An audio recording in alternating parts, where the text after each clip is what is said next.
Okay. Hi, everyone, and welcome to our discussion for Black Lives Matter. This would be one out of many discussions that we'll have on different songs, and the discussions will vary depending on what questions might arise or inquiries about particular lyrics during the songs or about the songs and stuff like that. Hope you enjoy.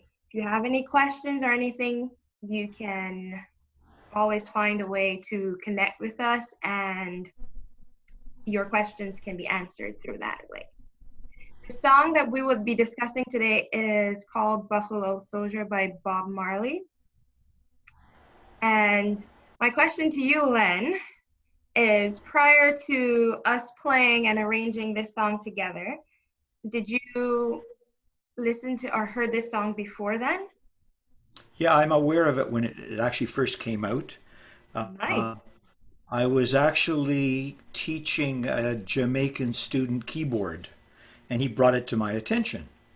So I first heard just the song as audio, and I have to say the video, like the official video of it that just shows Buffalo soldiers like depicted in kind of period costumes, made a big difference to flesh out what the song was about. I have to say initially I was a little slightly puzzled what it was referring to because I had never encountered the idea of Buffalo soldiers before Mr. Bob Marley educated the world.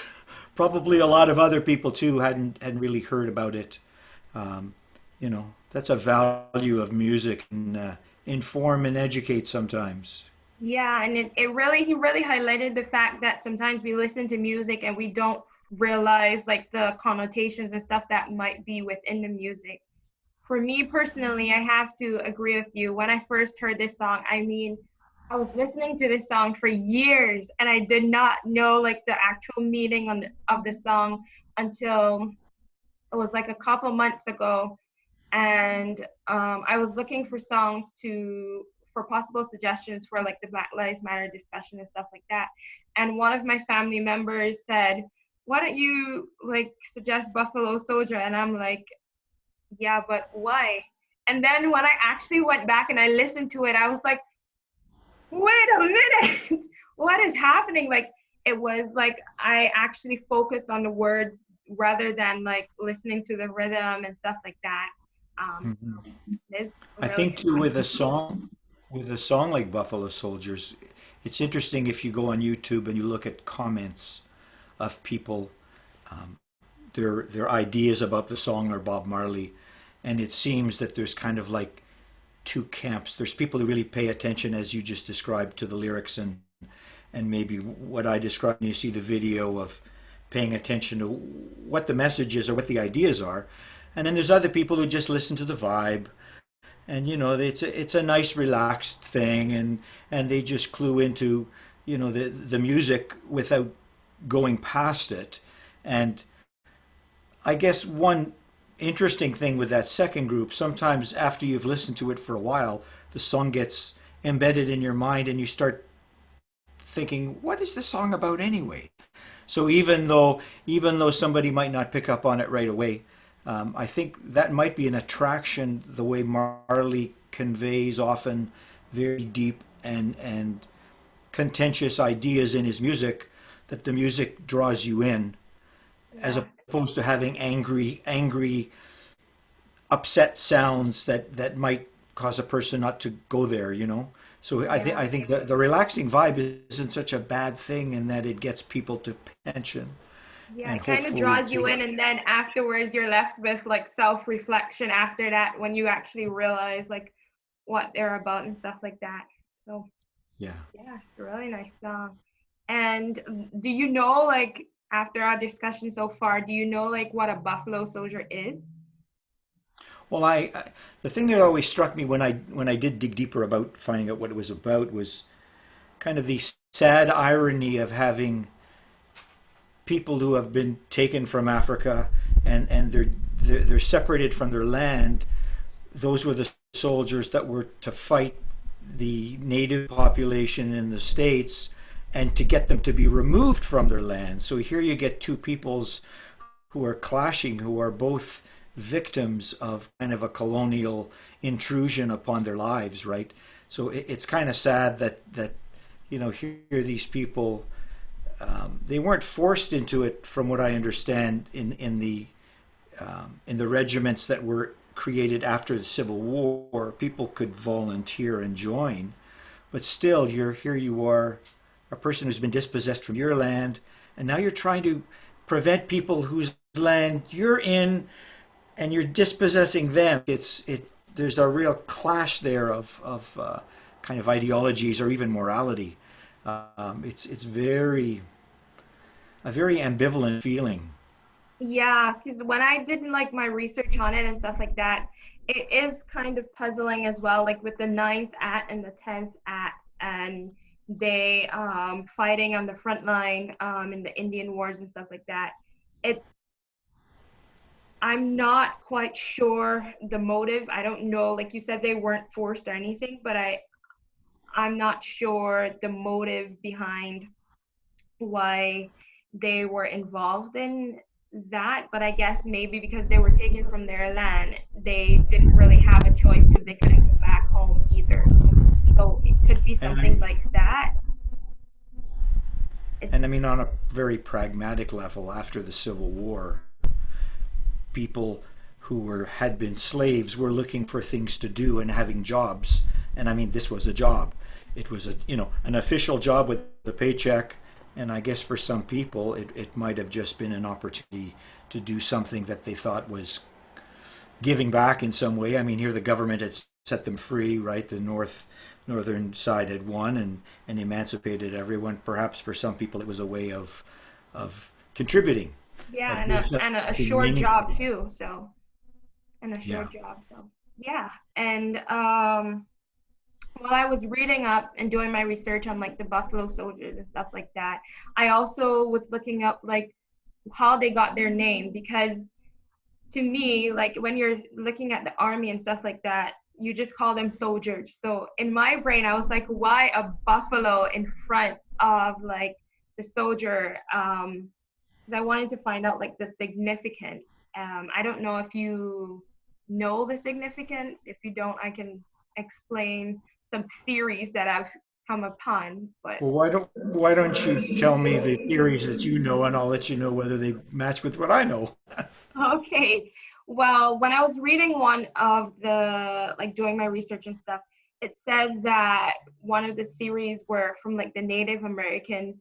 They called them Buffalo Soldiers because their hair like resembled like the buffalo pelt or something like Hmm. that. Um, I'm not really sure how I think or if my thoughts align with that one. But another suggestion was that the natives named, because it was the natives that called them the Buffalo Soldiers. The natives named them the Buffalo Soldiers because in the Native American traditions, there are the buffalo is a very sacred um, symbol for them, and it signifies like strength and ferocity. I don't know if I'm calling that word right. And Hmm. like strength. And I think I more lean towards that because here it is, like these soldiers are on the front line, and they're they're they're fighting for a cause that might not necessarily be their own. So it's possible that they probably called them Buffalo Soldiers because they signify strength, and they were maybe I need go to say vicious, or maybe like something like that. They're very, very powerful animals, right? I mean, Right, yeah. they're not small. They're they're big, I've heard both of those explanations too, and you wonder how much of that recounting is a contemporary looking back as opposed to what was actually said. Because I mean, it's 150 years ago that the Buffalo Soldiers were formed as a regiment, right, in 1866. Yeah. So it's like, it would be interesting to actually dig deep and see when exactly did that emerge as a term. Although in either case, it might be something that was sort of like it just emerged over time. Because let's face it, in those days, you could have a term that was maybe used in one area, and then in another geographic area, it would be not used, right?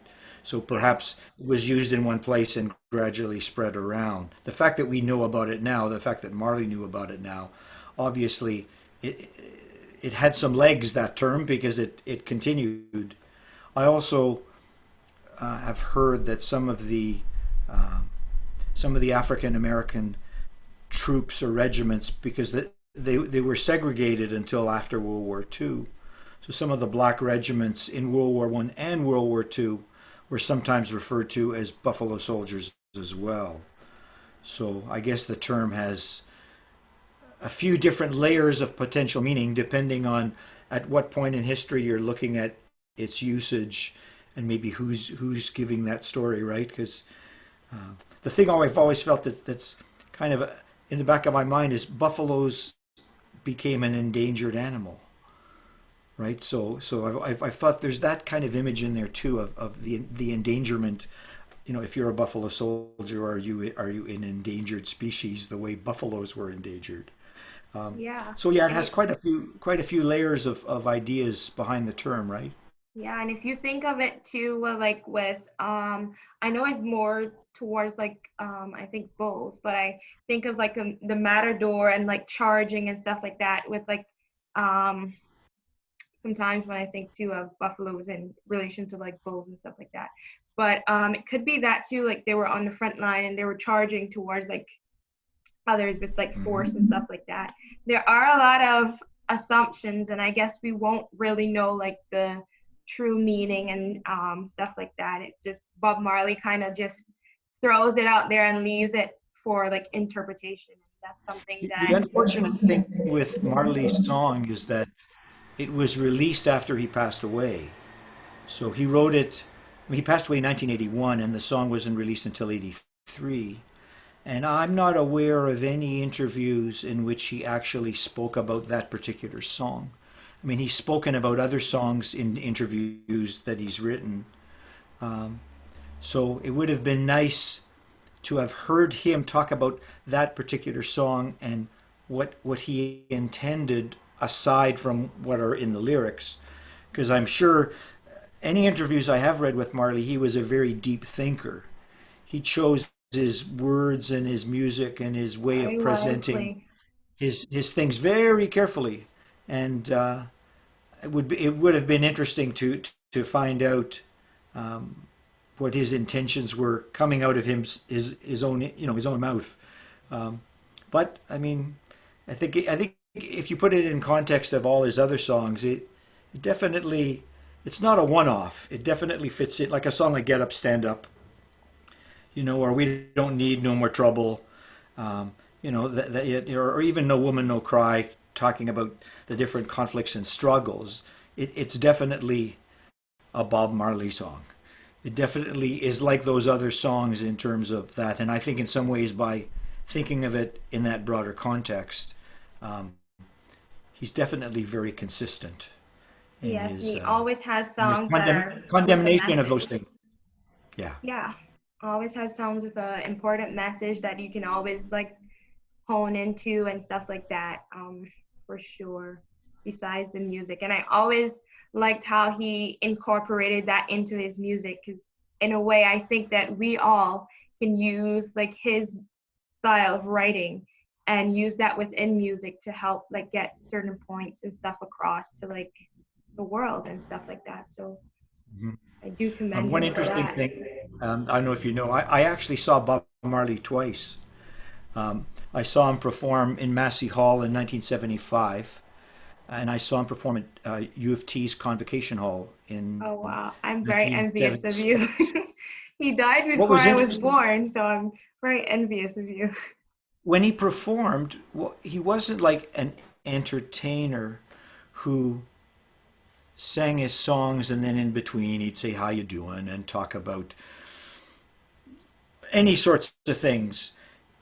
he reminded me he was like a preacher, and the concert was a service. So he'd come out and he wouldn't say anything. He just, both times that I saw him, the first thing you heard him was his whatever. Well, actually, he would usually say "Jah Rastafari," and he'd kind of give an incantation, sort of a formulaic chant that he said it both times. And I've seen some other videos where he would say that, basically kind of welcoming and blessing the place and blessing the people. And here we are about to enter into something special. And then in between songs, he really didn't say a whole lot. If anything, he often spoke scripture, or he might say something that's related to the song he's about to do.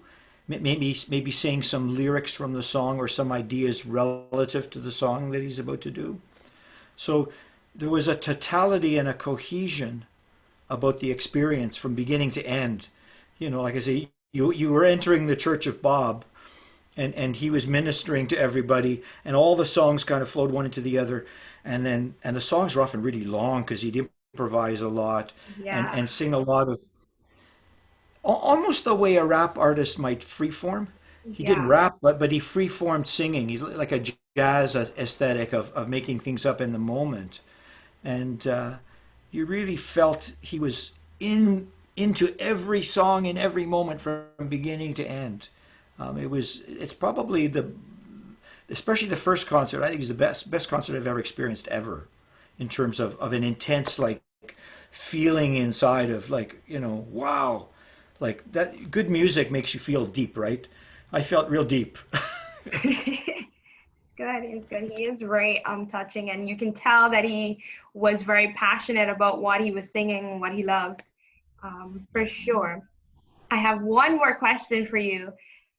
What would you suggest to someone that might be listening to this song for the first time, or someone who has heard this song before but have never like thought of all these different inclinations and stuff that is within the song? How would you, is there something you would recommend that they do, like, while listening to it now, or consider? Well, as I mentioned before, I think the official Bob Marley video conveys stuff that, I mean, you have to assume, since it was put out by his people, like his company, his band, that there was a certain intention to. I mean, they would have known what he intended. So I have a kind of an inner feeling that that conveys a lot of positive correlationships between what you're seeing and what the song is about. So I think as a first step, that would be really useful, because I think it puts you in the frame of mind of seeing, the men as soldiers. Yeah. And then the other thing is, I mean, you don't have to go too far to find information on the internet about it. There's some documentaries I've seen on YouTube, and there's the standard Wikipedia stuff. But I think there's, I mean, Marley's one cool thing with Marley, significant enough that he tends to inspire people to write deep things about what he's done. So you can find essays and analyses about not only, I think, his song, but what his song is about. So there's stuff out there about Buffalo Soldiers, and the different layers that we've talked about today, to realize that in a way the song is like the tip of an iceberg, right? You see this much above the water with an iceberg, and then below the surface there's this big mass of Yeah. stuff. So I think in some ways, that's what that song has the power to do, is to attract somebody to it, and then you start thinking, about what the words are saying, and then hopefully it inspires a person to dig a bit deeper to find out, how the song could inspire you to respond to injustices that might be Buffalo Soldier like in today's society, right? I Because I think think you're right. the oppression goes on, and the negativity, and the clashes, are hardly over yet. Yeah, I think you're right. And even like in regards to like other songs and stuff like that, just taking it one step at a time, maybe like you suggested, just listening to the tip of the iceberg, and then like if a line or like a a word or something is mentioned in the song that you're not familiar about and you want to learn more about it, then I'll like Len suggested, like doing your research, there's always like so much research out there that where we can learn more and learn how to be more informed about certain things. And that way, I always like when that moment when you hear a song for the first time, you have no idea what's going on in the song, but then when you get that aha moment when you realize what the song is about, it really changes your entire perspective on the song, and it's like you can't go back after that. So I definitely think like your suggestion is a good suggestion for sure. Yeah. Yeah. I'm all out of questions. I don't know. Do you have any questions for me? Any comments or queries? Anything you've always been I think wanting? we've kind of covered it all. I mean, it's as I said, songs draw you in, and I think that's Marley's power to this day. It's amazing how so many years after his passing, because now he's actually been gone as long as he's been alive, pretty much. Like I think he passed when he was 40, and it's been 40 Yeah. years, just about. Wow. So just Oh it's my just about goodness. that Yeah. point where he's been off the planet as long as he was on the planet, pretty much. It's pretty amazing. I think I saw somewhere that the Legend album, which has all his most well-known songs, is still selling a lot. Like it's still streamed a lot. It's still listened to a lot. Um, so you have people who never saw him or didn't know of him other than many steps removed who are still moved by his music. And I don't think his music sounds dated in any way. It still sounds pretty No, darn fresh. I still listen to it now, and obviously I wasn't around when he was alive, but it still impacts my life now. So Yeah. yeah, you can imagine too, because that would have been my parents' generation. So, Hmm. and here I am a generation later, and it's still his music is still kicking, and it's still like Yeah. another thing that really amazes me about it is that his music is like worldwide. Like usually like yeah, like some Caribbean artists usually don't like leave the Caribbean, but like when I listen to his music, like I can go probably somewhere in England and be like, "Do you know Bob Marley?" And I'm pretty sure someone will say yes, for sure. And his music has, yeah, it was worldwide. It wasn't just like in like Jamaica or in like the Caribbean. That's No, he impacted a definitely lot of broke lives. boundaries, broke all sorts of cultural and social boundaries that people who would have not normally paid attention to those sorts of messages if they would have just been spoken. I mean, you just have to compare as a contrast, say Marcus Garvey, who with whom Bob Marley really followed a lot of his Yeah, ideas. His song "War" is a Marcus Garvey speech, but how much better known Bob Marley is than Marcus Garvey. And I mean, Marcus Garvey didn't, if Marcus Garvey had sung his music with a great beat, maybe he would have had more success in the way Marley did, right? I mean, in terms of, I think that's a really significant thing. I think, as we said before, there's an attractiveness, with like, I mean, say with Buffalo Soldier, the yo yo yo. I mean, people, there's no words there, but it's just a feeling. And I think for yeah, some people, that may be the way in, the way they get attracted to the song, and then they're in the song, and it's like then it's like you look around, what's going on in this song, anyways. So I think it's part of his appeal that there's something about the sound of his voice, the sound of his band, um, the general. feel of the music too. Yeah, it's Yeah, very appealing, and I think it's interesting. It appeals to children. It appeals to older people, younger people, people who know nothing about Jamaica. Can hear this music and go, "I like the sound of this." And indeed, and I mean yeah. that's what's happened. That's exactly what's happened, right? I mean he's loved all over the world. His music is loved all over the world. Yeah, and not to be biased as music therapist, but it really showed. He really showed us how music can be used as such an impactful tool to educate individuals, like you said with Marcus Garvey. Because honestly, while I was doing some research on like Bob Marley's songs and stuff like that, I came upon Marcus Garvey that way. and not like where it be the other way around. Like I did not know about Marcus Garvey and stuff like that before. So Mhm. music, it just shows how music can be used as an educational tool. Yeah. Yeah. Well, music is just so can be so a friendly sound, you know, that draws you in. It's a welcoming experience, right? Like you kind of move to the music and you kind of sing along, and you know, maybe you get up and dance. You know, I mean, it gives you a hug. Certainly does, for sure. Yeah. Yeah. Well, it was nice doing this interview with you. I hope someone out there has been informed a bit more and will listen to this song and in a different light now, or even like use it to educate someone else who might not know. So, yeah, For sure. for sure. Okay, thank you. You're welcome.